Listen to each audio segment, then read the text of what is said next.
Over 1 million people paid for homes that do not exist. They signed contracts, made down payments, in some cases paid in full. The construction stopped. The developers kept the money. And the company responsible had, at its peak, been called the future of Chinese real estate. At the time of its collapse, Evergrande carried more than $300 billion in liabilities. To put that in perspective, that is larger than the GDP of Portugal. It is the largest debt load ever accumulated by a single real estate company in recorded history. Let that land. China in the 1990s was undergoing one of the fastest urbanization events in human history. Hundreds of millions of people were moving from rural villages into cities. They all needed somewhere to live. This was not a market. This was a gold rush. Su Jiayan, known internationally as Hui Kayan, founded Evergrande Real Estate in Guangzhou in 1996. He had grown up in poverty in Henan province. He understood in his bones what it meant to need a home and not have one. Whether that understanding guided his business decisions is a separate question. His model was simple and for a time spectacularly effective. Buy land, borrow money, build fast. Sell units before they are finished, sometimes before ground is even broken. Use the pre-sales to fund the next project. Repeat. This is called a pre-sale model, and it works perfectly until it doesn't. By the late 2000s, Evergrande was operating across dozens of Chinese cities. It went public on the Hong Kong Stock Exchange in 2009, raising approximately $722 million. Investors were enthusiastic. The Chinese property market was still climbing. Nobody wanted to be the person who missed this. By 2016, Evergrande was the most valuable real estate company in the world by market capitalization. Su Jiayan was briefly the richest man in Asia, with a reported net worth of over $40 billion. He owned a 290-foot superyacht. He had arrived, thoroughly and completely arrived. Here is where the story gets interesting. And by interesting, I mean deeply, almost impressively reckless. Evergrande did not stop at real estate. It decided, and someone in a boardroom agreed to this, to diversify. Evergrande purchased a Chinese football club and built it into one of the most expensive sports operations in Asia. It launched a bottled water brand. It entered the health products industry. It announced, and this is real, a plan to manufacture electric vehicles, a sector it had no experience in, under a brand called Evergrande Auto. Evergrande Auto raised billions in investment. It produced, by most credible estimates, fewer than a dozen cars before the money ran out. The company had announced plans to become the world's largest EV manufacturer by 2025. It is now worth, essentially, nothing. The board approved the strategy. Of course they did, but the core problem was always the debt. Evergrande's entire growth engine was built on borrowed money, from banks, from shadow lenders, from retail investors who bought the company's high-yield wealth management products, sometimes at branches located inside Evergrande's own offices. The returns looked excellent. The risk disclosures did not. By 2020, Evergrande reportedly owed money to more than 170 banks and over 120 other financial institutions. Its total liabilities had ballooned past $300 billion. For context, the entire U.S. savings and loan crisis of the 1980s cost an estimated $160 billion to resolve. Evergrande had doubled that, alone. The turning point arrived in the summer of 2020, not with a market crash, but with a policy memo.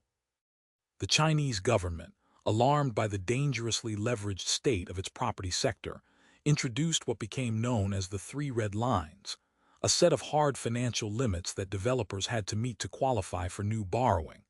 The Three Red Lines measured a company's debt-to-cash ratio, its debt-to-assets ratio, and its debt-to-equity ratio. Evergrande failed all three, every single one. It was, by the government's own framework, a company that should not have been allowed to borrow another yuan. The music had stopped. Evergrande was standing in the middle of the room without a chair. The company tried to raise cash. It offered units at steep discounts. It pressured employees, reportedly, to purchase its wealth management products or face salary consequences. It attempted to sell stakes in its property management and EV divisions. Most deals fell through. The buyers could smell what was happening. In September 2021, Evergrande missed an interest payment on its offshore bonds. Then another. In December 2021, credit rating agencies declared it in default. The stock had already fallen more than 80% from its peak. What had once been the world's most valuable real estate company was now the world's most indebted company in active collapse. The social consequences were immediate and visible. Across China, Evergrande's partially built housing projects sat frozen. Cranes stopped moving. Workers went unpaid. And the people who had bought those apartments, over 1 million of them, according to various estimates, organized what became known as a mortgage boycott. They refused to keep paying loans on homes that might never be completed. The mortgage boycott spread beyond Evergrande to other struggling developers. At its peak, home buyers at an estimated 300 or more projects across China had joined the boycott. The Chinese banking system, which held trillions in property-related loans, was suddenly looking at a category of asset that no longer behaved like an asset. Global markets noticed. In September 2021, when Evergrande's crisis became undeniable, the Dow Jones fell roughly 600 points in a single session. European markets dropped. The fear was contagion, that an Evergrande collapse could behave like a Lehman Brothers moment for the Chinese economy and ripple outward. It has not fully resolved. As of the time of this writing, it still hasn't. In August 2023, Evergrande filed for Chapter 15 bankruptcy protection in the United States, a mechanism for foreign companies seeking to shield U.S. assets during overseas insolvency proceedings. The same month, Su Jiayan was reportedly placed under police investigation by Chinese authorities. The superyacht, one assumes, is docked somewhere. A court in Hong Kong ordered Evergrande to liquidate in January 2024. The company had liabilities of approximately $328 billion against assets that were increasingly difficult to value. The liquidators faced the task of untangling one of the most complex corporate debt structures ever assembled. Analysts estimate creditors may recover cents on the dollar, if that. The ordinary retail investors who bought Evergrande's wealth management products, many of them retirees, many of them Evergrande employees, are unlikely to see most of their money again. The football club was sold. The water brand is gone. The EV company produced a handful of cars and burned through billions doing it.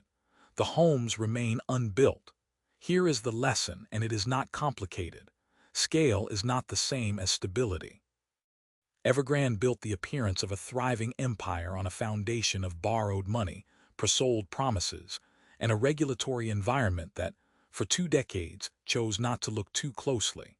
When the government finally looked, the whole structure was visible for what it was. The presale model is not inherently wrong. Many developers use it responsibly.